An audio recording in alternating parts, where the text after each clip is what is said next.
Hey guys, I want to talk about sexology, and more specifically, the history of sexology, and even more specifically, the history of sexology. Please keep watching, it is interesting, I swear.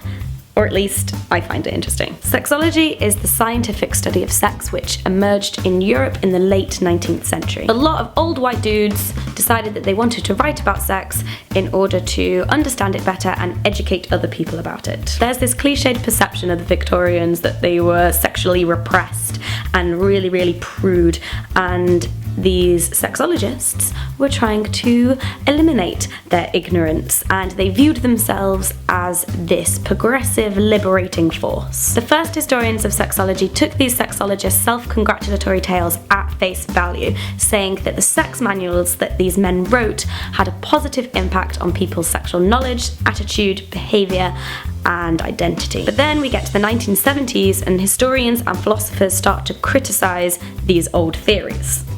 This is what we call postmodernism, or POMO for short. No POMO.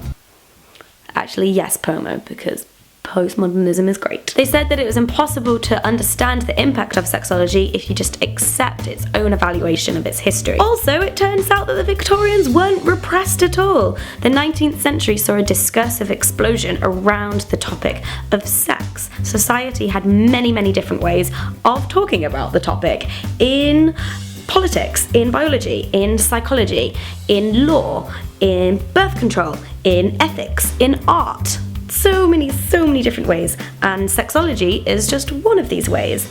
But because of its association with the scientific profession, it was the most influential. So if the Victorians were already talking about sex, then they didn't need liberating in the first place. And what sexology actually did was it used language to take charge of sex and to control it.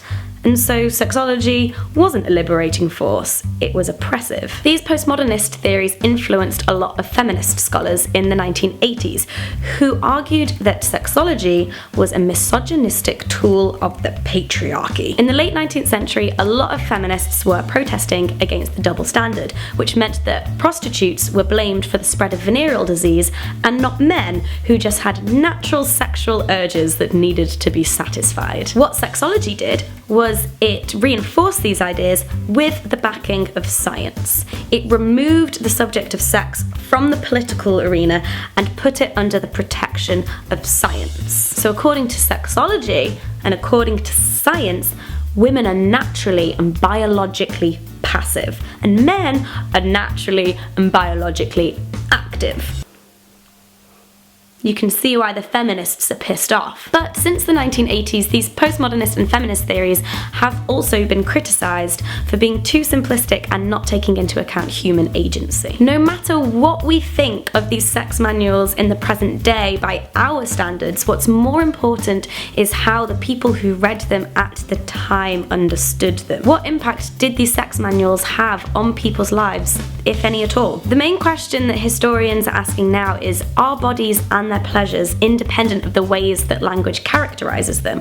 Or do we require linguistic and cultural representation in order to interpret bodily experience? What I have just effectively given you a presentation about is a summary of the introduction to my dissertation.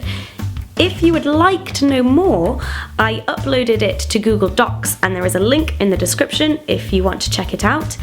It is really long, it's 12,000 words, but if you do read it, then that's amazing, and I love you, and I would love to know what you think in the comments. Do you think that sexology was liberating? Do you think it was oppressive? Or are you every humanities student ever? And your answer is, well, it depends. Please give this video a thumbs up if you enjoyed it, and I'll see you guys soon. Bye!